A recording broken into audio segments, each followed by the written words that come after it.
I was in the Black Library.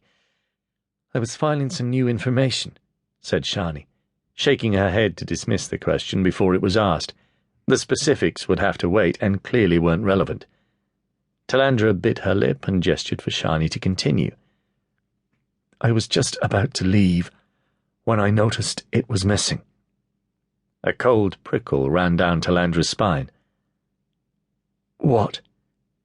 What was missing? Shani stared into the distance. I see it all the time. It's become just another relic from the past. I'd forgotten what it really was.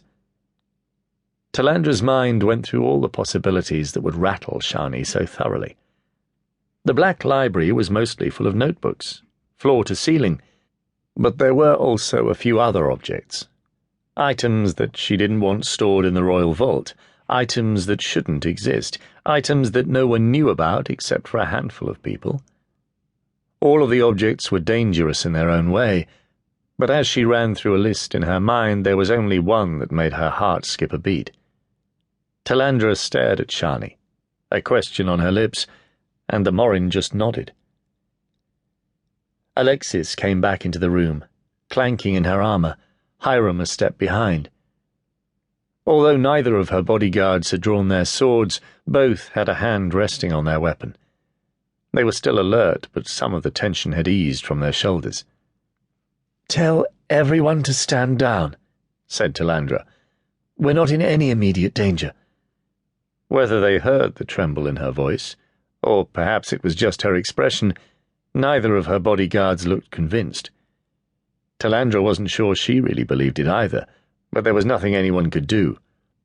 "What's going on?" asked Hiram. "Why aren't you telling us?" "Alexis, please tell the others to stand down. Then come in and close the door." The big blonde did as she was asked, but there was a sour twist to her mouth. Spending so much time together every day for years meant there were few secrets between them. There were aspects of her position that Talandra didn't share with Alexis or even her brother Hiram. The full extent of the work carried out by her spy network at home and abroad wasn't something they needed to know. They may not have liked it, but they accepted it. "There's a secret vault in the palace. We call it the Black Library," said Talandra. From the furrows between her eyebrows, Alexis thought the Black Library was something Talandra should have told her about. She ignored her bodyguard for now and turned towards Hiram. "Father showed me where it was hidden when I turned 13. Hiram's eyes became distant.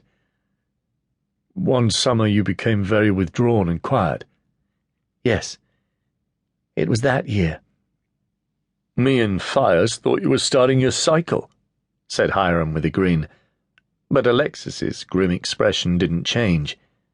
Despite their apparent differences, they normally shared a coarse sense of humour.